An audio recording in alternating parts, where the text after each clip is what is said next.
माता पिता भले कड़वा बोले, लेकिन जितना वो प्यार करते हैं ना हृदय से, दूसरा नहीं करेगा।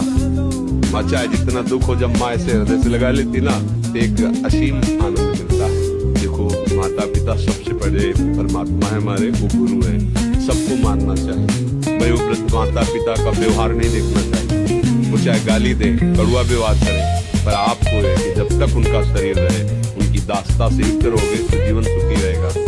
इस संसार का जो दुख है, कुछ भी उपाय कर लो, मिटा नहीं सकते, क्योंकि उमा कहूं मैं अनुभव अपना, सत हरि भजन जगत सब सपना, मोह निशा सब सुवन निहारा, तो देखे सुपन अनेक प्रकारा, ये जग जामिन जागे जोगी, परमारथी प्रपंच वियोगी।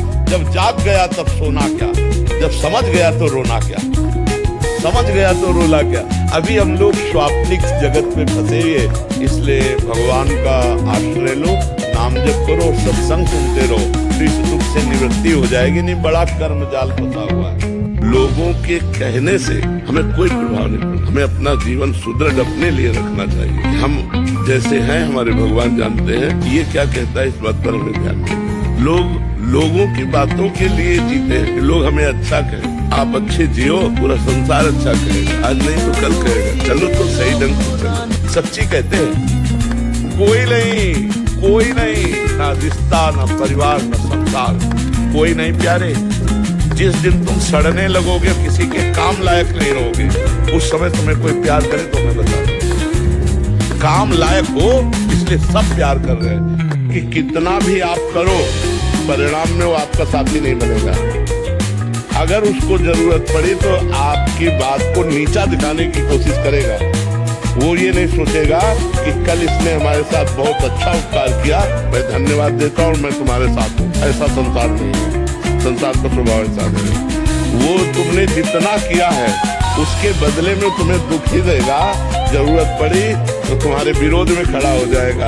ऐसा जो दूसरों को दुख दे करके सुखी होना चाहते हैं, कभी सुखी नहीं होगा, बहुत भूल कर रहे हैं। जो खुद दुख सहकर दूसरों को सुख देना चाहते हैं, आगे उनको कभी दुख नहीं होगा, कोई भी दुख उन्हें परास्त नहीं कर पाएगा। इसलिए नाम जप करो, अच्छे आचरण करो। ये रुपया बैंक बैलेंस, ये जमींदारी है, जितने भी डिग्रियां हैं और जितने भी पद है, सब यही रह जाने वाले प्यारे।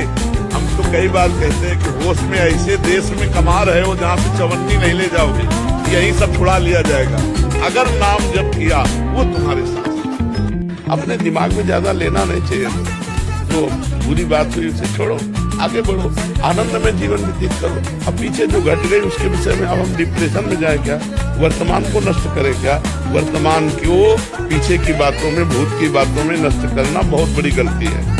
पीछे अच्छा गया या बुरा गया उसे छोड़ो, वर्तमान का ये जो सेकंड है इसे महान बनाओ।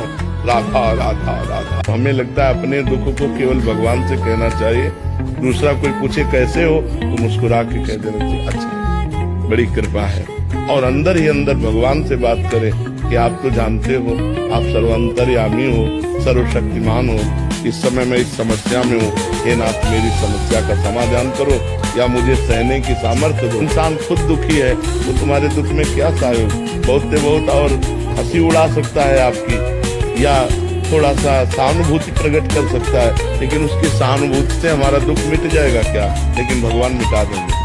अगर हम किसी व्यक्ति से ये आशा रखें कि हम अच्छाई करें, वो हमारे साथ अच्छाई करें, तो असंभव। ये कलयुग है, यहाँ कपट छल, मतलब अगर आप उनकी ऐसी परिस्थिति में जब कोई सहयोग नहीं दे रहा, सहयोग दे दिया और उसको पता चल गया कि आदमी तो सरल स्वभाव का दयावान है, तो वो आपको नष्ट करने की भी सोच सकता है कि इसको फंसा लो। वो ये नहीं सोचेगा कि जब कोई साथ नहीं दे रहा था तब इस व्यक्ति ने साथ दिया, मैं कृतज्ञता प्रकट करूं। नहीं, आज का समय था, आपको बेवकूफ माना जाएगा, आप ज्यादा उदारता दिखाएंगे और ज्यादा सहयोग करेंगे, माना जाएगा कम बुद्धि का। अगर घर में सामग्री बना के रखने से तुम्हारा घर करोड़पति हो जाए, तो जिसने बना के दिया वो अरब खरबपति होना चाहिए, क्योंकि उसको तो ज्ञान है। तुम्हें अंगूठी पहनाने से भाग्य बदल जाए तो इसी से समझो कि इसके पास तो हजारों अंगूठियां, इसका तो भाग्य ऐसा होना चाहिए कि सोने के महल में बैठ के अंगूठी बेचना चाहिए। जो दूसरों को भाग्य को उन्नति दे रहा है वो अपने भाग्य की उन्नति फुटपाथ पे बैठ के कर रहा है। अरे इसी से दिमाग लगाओ यार। संसार इतना स्वार्थी है, इतना स्वार्थी, मलिन स्वार्थ है कि आप गर्दन उतार के दे दो तो भी वो एहसान मानने वाला है, तो भी ये नहीं मानेगा कि धन्य है इसने हमारे प्रति जीवन दे दिया। बड़ा विचित्र संसार है। तो अपने को क्या करना है, संसार को नहीं देखना, अपने को देखना है कि हमने इसके साथ हित किया, अब इसका फल भगवान मुझे देंगे। इसलिए मैंने कहा भगवान पर विश्वास करो कि हमने जो तुम्हारे साथ हित किया वो भगवान देख रहे, और तुम जो हमारे साथ बुरा करना उसको भी भगवान देख रहे हैं। जब भगवान उसका फल देंगे तो तुम्हें भोगना पड़ेगा। ये शब्द याद रखो, चिंता, भय, शोक, घबराहट, दुख, ये उसको कभी छोड़ेगा नहीं जो पाप कर्म करता है। अचानक बेमतलब की कल्पना भय की सवार रहेगी और धीरे धीरे वो मन डिप्रेशन में पहुंचने लगता है। क्यों? क्योंकि पापाचरण हो जाता है और घर के किसी व्यक्ति से ठीक से बात नहीं करेगा। क्यों? अंदर से डिस्टर्ब हो चुका है। ये क्यों हुआ? बोले पापाचरण से। आज बहुत ज्यादा लोग डिप्रेशन में जा रहे हैं, बहुत ज्यादा लोग। इसका कारण जानते हो क्या है? यही मनमानी आचरण। मनमानी आचरण बचपन से शुरू हो जाता है, गंदा आचरण, गंदा व्यवहार, और वो दिमाग काम नहीं करता। अगर हम किसी व्यक्ति से ये आशा रखें कि हम अच्छाई करें, वो हमारे साथ अच्छाई करे, तो असंभव। एक कलयुग है, यहाँ कपट, छल, मतलब अगर आप उनकी ऐसी परिस्थिति में जब कोई सहयोग नहीं दे रहा, सहयोग दे दिया और उसको पता चल गया कि आदमी तो सरल स्वभाव का दयावान है, तो वो आपको नष्ट करने की भी सोच सकता है कि इसको फंसा लो। वो ये नहीं सोचेगा कि जब कोई साथ नहीं दे रहा था तब इस व्यक्ति ने साथ दिया, मैं कृतज्ञता प्रकट करूं। नहीं, आज का समय था, आपको बेवकूफ माना जाएगा। आप ज्यादा उदारता दिखाएंगे और ज्यादा सहयोग करेंगे, माना जाएगा कम बुद्धि का। जिसके ऊपर वो कृपा का हाथ रख दे फिर उसे कोई गिरा नहीं सकता, क्योंकि उनके पास बहुत बड़ी सामर्थ्य है। राम रसायन तुम्हारे भगवान का प्रेम रस उनके हाथ में है। महाबली महाबुद्धिमान से हनुमान जी की सेवा करो, और वो संकट मोचन तो है ही है। जो उनकी शरण में आ जाए तो संकटों का निवारण होकर भगवान के भी संकट का निवारण हो करते हैं। वो तो ऐसे संकट मोचन है, भगवान के भी संकट का निवारण करते हैं। हाँ, इसलिए अगर उनकी आराधना हो जाए तो कौन सा संकट ऐसा है जो टाल नहीं सकते हनुमान जी। देखो, आपकी सोच अच्छी है तो आप थोड़ा कम पैसे वाले भी है ना, गरीब भी है, मस्त रहे।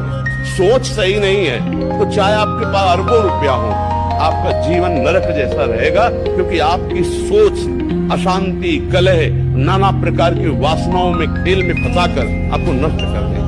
भगवान ने जो रच रखा है वही होगा। भगवान जो रच रखा है वो बड़ा मंगलमय होगा, क्योंकि भगवान मंगल भवन मंगलहारी है।